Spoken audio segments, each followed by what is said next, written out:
కేసుల్లో ఒక good work జరిగింది. 3 హెచ్బీ బై నైట్ కేసెస్లో పెందుర్తి లిమిట్స్లో జరిగినవి. ఒకటి డిసెంబర్లోని, 2 జనవరి ఫిబ్రవరి నెలల్లో జరిగినాయి ఈ సంవత్సరం.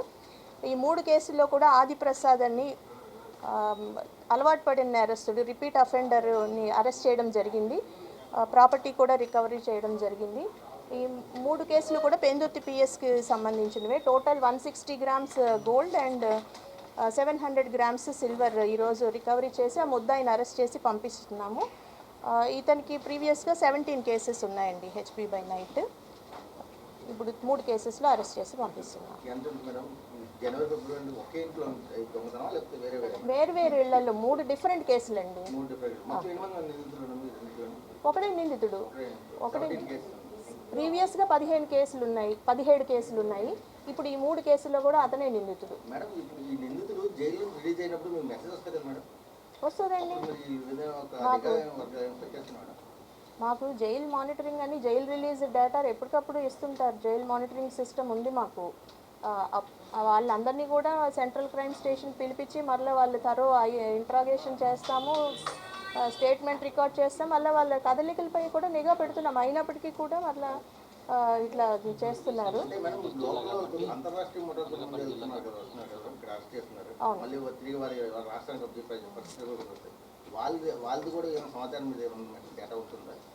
వేరే స్టేట్ జైల్స్ రిలీజ్ అయితే మన దగ్గర ఉండవండి. కానీ మనకి డేటా అంత గమనం రావట్లేదు. మనం సపరేట్గా అడిగి తీసుకోవాలి, దానికి కొంచెం టైం పడుతుంది. మన స్టేట్ది అయితే డేటా వస్తుంది. ఆదిప్రసాద్ అఫెండర్ పేరండి. 40 సంవత్సరాలు. అఫెండర్ హెచ్బీ బై నైట్ అఫెండర్ని అప్రహెండ్ చేయడం జరిగింది. 3 కేసెస్ అతను కన్ఫెస్ చేశాడు. 3 కూడా రికవరీ మొత్తం గోల్డ్ అండ్ సిల్వర్ రికవరీ చేయడం జరిగింది.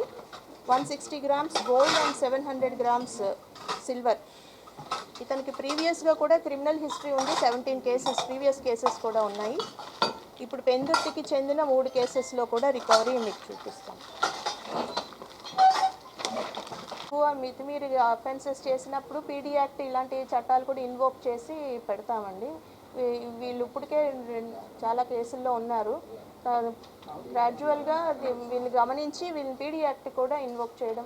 వీళ్ళకి ఆల్రెడీ సస్పెక్ట్ షీట్ ఉన్న పర్సన్. నేను సస్పెక్ట్ షీట్ లేకపోతే ఇమీడియట్గా సస్పెక్ట్ షీట్ ఒకటి మేము ఓపెన్ చేస్తాం. దాన్ని బట్టి ఏంటంటే ఎవ్రీ వీక్ సండే కానీ సాటర్డే కానీ కౌన్సిలింగ్ అని ఉంటుంది. ఖచ్చితంగా స్టేషన్కి రావడం, అటెండెన్స్ వేయించుకోవడం ఉంటుంది.